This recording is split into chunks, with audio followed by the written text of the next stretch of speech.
अथ श्री दश महाविद्या कवचम्। ओम अस्य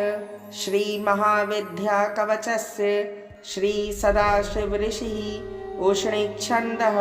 श्री महाविद्या देवता सर्वसिद्धि प्राप्त्यर्थे पाठे विनियोगः।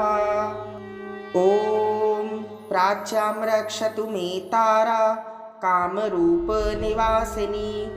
आग्नेयां षोडशी पातु याम्यां धूमावती स्वयं नैऋत्यां भैरवी पातु वारुण्यां भुवनेश्वरी वायव्यां सततं पातु छिन्नमस्ता महेश्वरी कौबेर्यां पातु मे देवी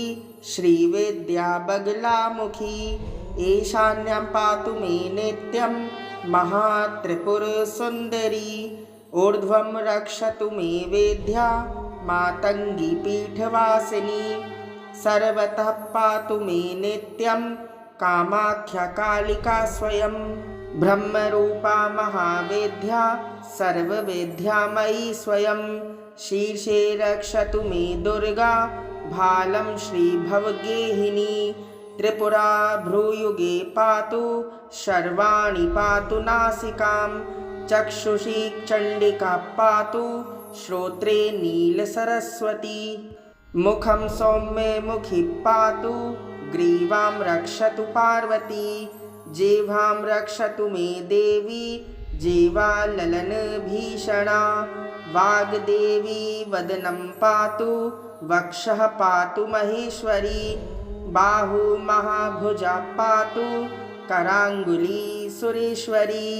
पृष्ठतः पातु भीमास्या कट्यां देवी दिगंबरी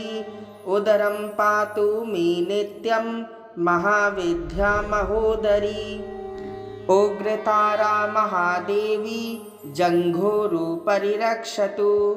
उग्रतारा गुजं मुष्कं च मेढ्रं च नाभि च सुरसुन्दरी पादाङ्गुली सदा पातु भवानी त्रिदशेश्वरी रक्तमांसास्थिमज्जादीन् पातु देवी सवाशना महाभयेषु घोरेषु महाभयनिवारिणी पातु देवी महामाया कामाख्या पीठवासिनी भस्माचलगतः दिव्य सिंहासनकृताश्रया पातु श्रीकालिका देवी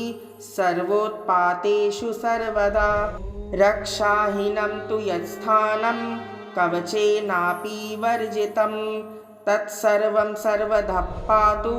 सर्वरक्षणकारिणी। इति श्री दश महाविद्या कवचं सम्पूर्णम्।